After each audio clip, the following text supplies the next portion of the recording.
Nous amorçons la toute dernière partie de cette émission qui reçoit aujourd'hui la Camerounaise Françoise Pouéné, opératrice économique, engagée politiquement et présidente du mouvement des Biaïs. Merci d'être toujours en notre compagnie. Merci beaucoup. Depuis 2015, vous avez décidé de partager le secret de votre prospérité, de votre réussite à travers un concept qu'on appelle Mami Nyanga Tour. Qu'est-ce que ça dit, ce concept-là?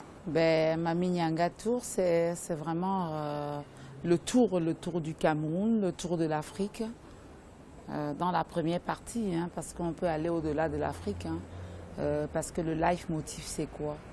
C'est expliquer aux femmes et aux jeunes qu'on peut être comme Mami Nyanga, partant de zéro, de rien à milliardaire. Oui, parce qu'aujourd'hui, moi je suis fière de dire que je suis milliardaire. Il n'y a pas beaucoup de gens qui peuvent le dire, parce que la plupart des gens qui ont de l'argent sont dans ce qu'on appelle l'enrichissement illicite.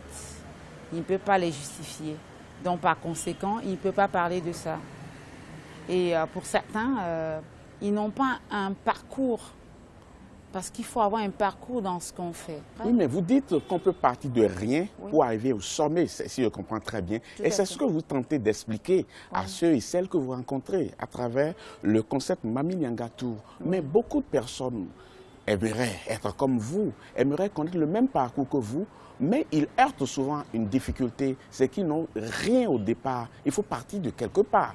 Il faut partir avec un minimum de capital. Ils n'ont pas accès aujourd'hui au financement de base pour commencer la moindre activité. Dans ces conditions, on fait comment? C'est pour ça donc que je parle de 0 à 10. Oui. Puisque si vous avez déjà l'accès au crédit, si vous avez déjà certaines facilités, on n'est plus à zéro. Encore que on n'est plus à zéro. L'accès au crédit aussi, ce n'est pas facile. Parce que pour parler de 0 à 10, vraiment il faut être à zéro. Et pour partir de ce 0 à 10, il y a des recettes. Et ce sont ces recettes-là que j'essaie de partager dans les marchés avec les bails en selam. C'est-à-dire? Celles-là, les bails en sel, vous savez, les bails en sel, les femmes qui achètent pour revendre.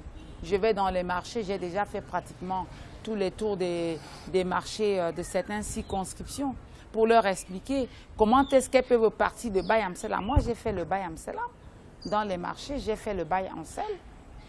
Et c'est pour ça que je suis la personne la mieux placée pour parler de cette causerie éducative avec les femmes dans les marchés de 0 à 10. Que faire? Ça, c'est les recettes de Mami Nyanga. Oui, que faire? On n'est plus dans Mami Nyanga Tour. Parce que le Mami Nyanga Tour, dedans, vous n'avez pas que les recettes de Mami Nyanga. Vous avez dans les recettes, vous avez le Mami Nyanga Tour, vous avez la Fondation Pouéné, qui est dans les Mami Nyanga Tour, j'ai créé cette fondation quand j'ai été emprisonnée, parce que j'ai été à la prison.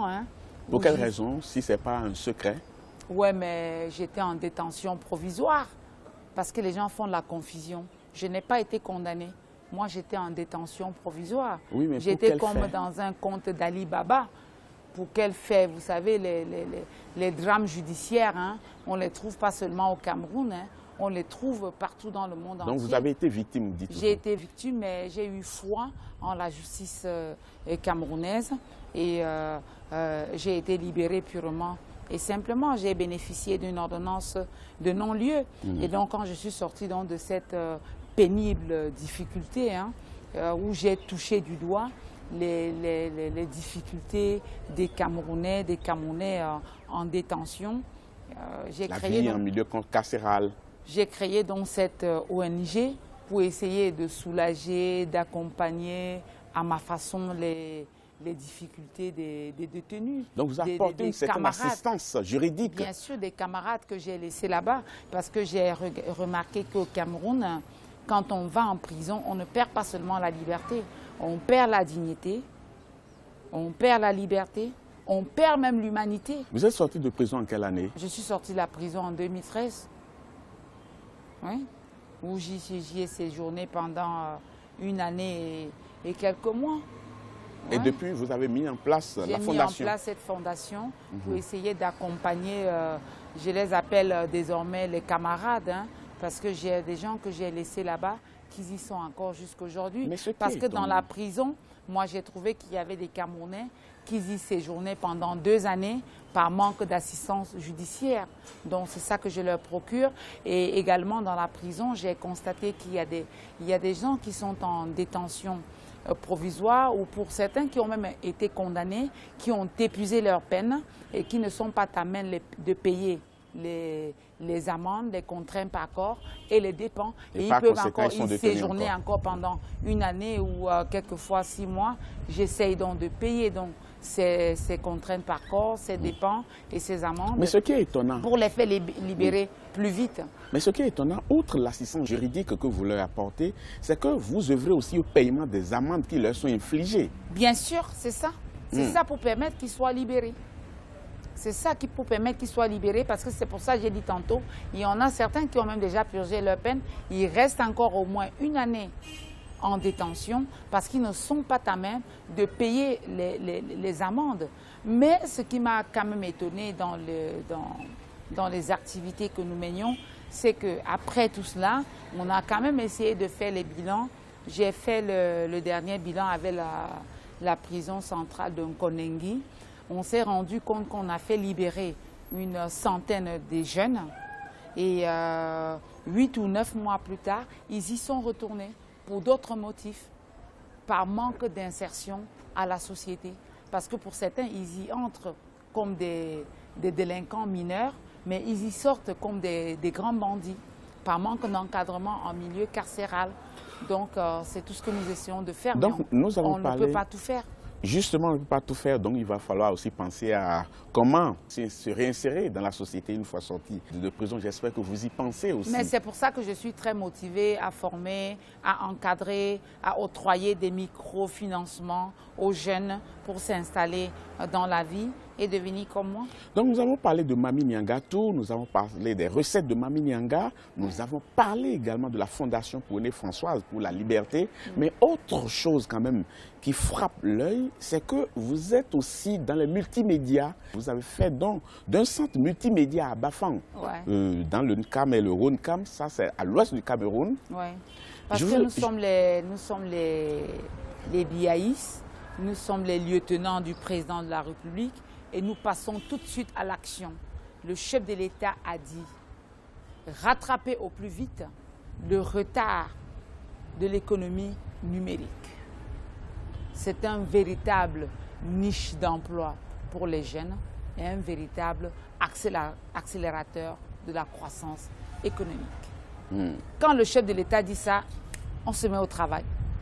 C'est pour ces raisons-là que moi, j'ai construit et équipé un centre multimédia. Dedans, on va développer le numérique, le TIC, mais surtout le e-commerce. Parce que j'ai fait une petite expérience, je me suis rendu compte que les agriculteurs et les éleveurs, par manque de transport, par manque d'assistants, perdent plus de 30% de leurs produits. Nous sommes pratiquement à la fin de cette émission. Une toute dernière question à vous poser. Vous avez dit dans cette émission que vous êtes parti de 0 pour arriver au sommet. De rien à milliardaire. Justement. En 30 secondes, vous pouvez m'expliquer un peu votre parcours? Oui, mais mon parcours, il est assez long parce qu'on ne peut pas parler en 30 secondes de 0 à 10. On ne peut pas gagner de 0 à milliardaire. Les points saillants de 0 à 10. Vous êtes parti de 0 vraiment, vous avez eu des parents fortunés. C'est ce que j'explique aujourd'hui, c'est la peur. La peur, parce que la peur, c'est le plus grand enfrein à l'émergence. Parce que dès que vous avez un projet, la première chose qui vous apparaît, c'est la peur. Il y a la peur d'échouer. La peur d'échouer. La peur. Et le deuxième aspect, c'est un nouveau mot que j'ai créé dans le vocabulaire français qui s'appelle l'exclusite. C'est-à-dire? La maladie de l'excuse. C'est-à-dire, je n'ai pas réussi parce que j'étais Bameleké, je n'ai pas réussi parce que j'étais une femme. C'est-à-dire, les gens trouvent toujours des excuses autour de leur échec. Donc, c'est tout ça que j'essaie aujourd'hui d'enseigner aux femmes et aux jeunes. En tout cas, Madame Françoise Pouéné, merci beaucoup. On a beaucoup appris à travers cette émission. Votre parcours, votre engagement et comment vous portez quand même le projet du président de la République. J'espère qu'au fil du temps, on fera le bilan. On verra si on a tenu les promesses. Oui, nous allons continuer à accompagner solidement le président de la République, son Excellence Paul Biya, dans ce grand chantier qu'il a ouvert devant lui, qui est un chantier surtout de la justice, hein, parce qu'on était hier à la force de l'expérience, mais je crois que quand j'ai suivi le chef de l'État, il veut aujourd'hui passer vers la force de l'amour. Mais dites-moi, une confidence. Vers le vivre ensemble. Oui, oui, très sincèrement. Est-ce que vous ne caressez pas le rêve d'entrer dans l'appareil de l'État? Le remaniement, c'est pour bientôt. Hein? Pour être quoi? Ah, je ne sais pas. Un ministre, un membre du gouvernement, pas, un ministre. Mais pourquoi pas? Si je suis invitée par mon champion asservi, je peux l'accompagner, mais ce ne sont pas mes rêves. Hein. Je ne rêve pas particulièrement à être ministre. Oh, moi, je crois que c'est les ministres qui rêvent à être comme moi. Hein. J'ai peur. Hein. Merci beaucoup, Madame Françoise Pouené. Merci beaucoup d'avoir été des nôtres pour cette émission, pour faire ce tour d'horizon. On reviendra avec plaisir pour moi. Hein. Pour refaire encore le tour. Africa 24, ce n'est pas seulement la chaîne des Africaines, mais c'est une chaîne mondialement reconnue. Je vous remercie. Merci, merci, ça me voit droit au cœur. Chers téléspectateurs, ce sera tout pour cette émission. Merci beaucoup de l'avoir suivi. Nous vous donnons rendez-vous très bientôt pour un autre numéro de cette émission. Pour l'instant, je vous laisse en compagnie des programmes d'Africa 24. À très bientôt.